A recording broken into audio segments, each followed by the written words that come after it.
نحمده ونصلی علی رسولہ الکریم اما بعد۔ سوشل میڈیا پر کسی عالم دین کی تقریر کا ایک حصہ خوب وائرل ہو رہا ہے، جس میں وہ اقامت دین کے سلسلے میں گفتگو کر رہے ہیں۔ اسی کے ساتھ ساتھ مدارس کے نظام اور تصوف اور خانقاہی نظام و مزاج سے متعلق بھی کچھ ارشاد فرما رہے ہیں۔ یقیناً اقامت دین ضروری ہے اور مسلمان کے لیے ضروری اور لازمی ہے کہ وہ احکام شریعت پر عمل کے ساتھ ساتھ دین کی اقامت کے لیے کوشش کرے، لیکن یہ بات بھی سمجھنے کی ہے کہ علم کی ترویج و اشاعت کے لیے مدارس اسلامیہ کا جو نظام ہے، اسی طرح اخلاق کی تعمیر و تشکیل کے لیے اور دل کو روحانی بیماریوں سے پاک صاف کرنے کے لیے جو خانقاہی نظام ہے، ان کی بھی اپنی اہمیت ہے اور اس سے ملت اسلامیہ کی بنیادی ضرورتیں پوری ہوتی رہی ہیں۔ ظاہر ہے کہ اگر کسی خطے یا کسی علاقے میں اللہ کے دین کے سلسلے میں کوشش ہو اور وہاں اقتدار قائم ہو، تو اس کے لیے ایسے لوگوں کی ضرورت ہے جو علم رسوخ رکھنے والے اور بہترین ایمانی صفات کے حامل ہوں۔ قرآن مجید میں کہا گیا ہے، الذین ان مکناہم فی الارض اقاموا الصلاة وآتوا الزکاة وامروا بالمعروف ونہوا عن المنکر۔ یہ جو مقصد بیان کیا گیا ہے، ظاہر ہے کہ یہ اسی وقت پورا ہوگا جب انسانوں کے پاس علم کی دولت بھی ہو اور اخلاق و کردار کی پختگی بھی ہو۔ مدارس اسلامیہ ہمارے لیے ریڑھ کی ہڈی کی حیثیت رکھتے ہیں اور علم کی ترویج و اشاعت کا وہ بنیادی ذریعہ ہیں۔ ملت کے مختلف شعبوں کو مدارس اسلامیہ ہی سے تقویت پہنچتی ہے اور خانقاہی نظام قلب و نظر کی تعمیر و تشکیل کا ذریعہ ہے۔ یعلمہم الکتاب والحکمت ویزکیہم کی تعبیر و تشریح اور اس کی بہترین تفسیر مدارس اسلامیہ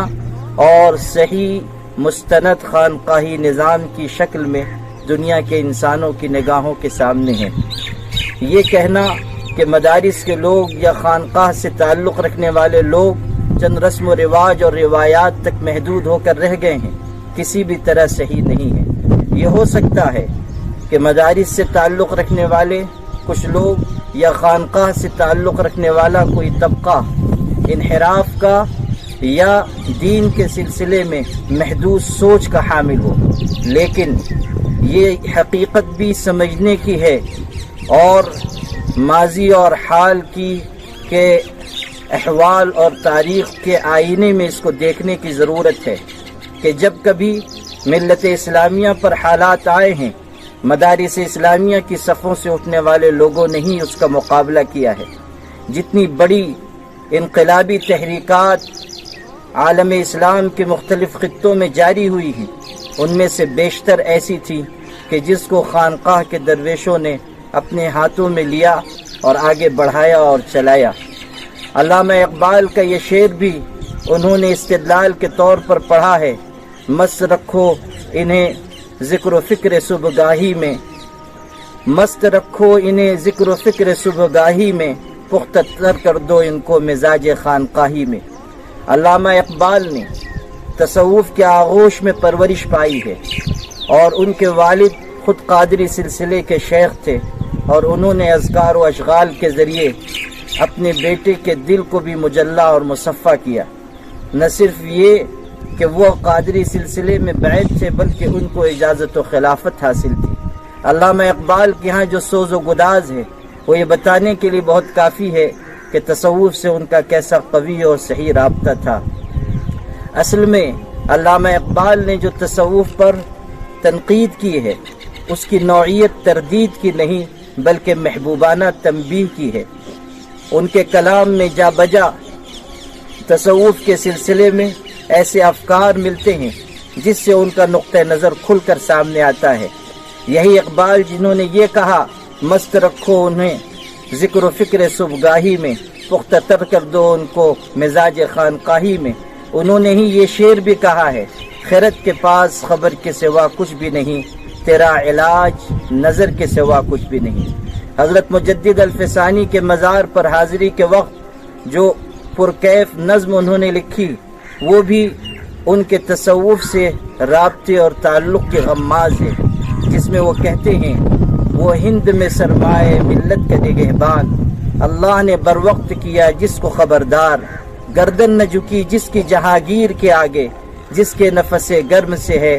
گرمی احرار۔ اپنے تعلق کو اس طور پر بھی انہوں نے بیان کیا،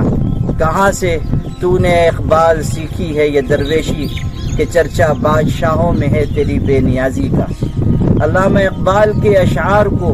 سمجھنے اور اس کے اصل مفہوم کو ذہن میں بٹھانے کی ضرورت ہے۔ وہ اس تصوف کے منکر تھے جو ناکارگی اور جمود پیدا کرتا ہے۔ صحبت پیر روم سے مجھ پر ہوا یہ راز فاش، لاکھ حکیم سر بجیب ایک کلیم سر بکف۔ یقیناً جو لوگ جمود کے قائل ہیں، یا جو صرف تسبیح اور ذکر تک دین کو محدود کر دینا چاہتے ہیں، یا جو لوگ صرف چند روایتوں کے پاسدار بن کر جینا چاہتے ہیں، جن کی سوچ میں وسعت نہیں ہے، جن کے عمل و اقدام میں حرارت اور تازگی نہیں ہے، ایسے تصوف کو ہم بھی تسلیم نہیں کرتے ہیں۔ صحیح اور اصلی تصوف انسان کے اندر زندگی،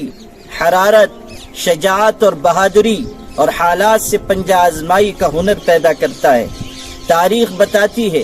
کہ جب کبھی ملت پر حالات آئے، وہی لوگ اگلی صفوں میں نظر آئے جو خانقاہوں سے تعلق رکھنے والے تھے۔ سنوسی تحریک ہو یا الاخوان المسلمون، یا پھر اس ملک میں انگریزوں کے خلاف لڑی جانے والی لڑائی ہو، اس کے سرخیل اور امام وہی لوگ تھے جنہوں نے خانقاہوں میں تربیت پائی۔ خانقاہ محدود فکر اور سوچ نہیں پیدا کرتی ہے، ایک وسیع افق اور دائرے میں خدمت کا ذوق اور خدمت کا مزاج تشکیل دینے کی عادی ہے۔ البتہ جس طرح ہر شعبے میں انحطاط آیا ہے، مدارس کے شعبے میں اور خانقاہ کے شعبے میں بھی انحطاط ہے، مگر اب بھی جو قابل قدر خدمت مدارس اور خانقاہوں سے انجام دی جا رہی ہے، اور عالم اسلام میں جو کوششیں احیاء دین، اقامت دین، اصلاح معاشرہ، احیاء سنت کی ہو رہی ہیں، اس میں ان دونوں شعبوں کا بہت بڑا دخل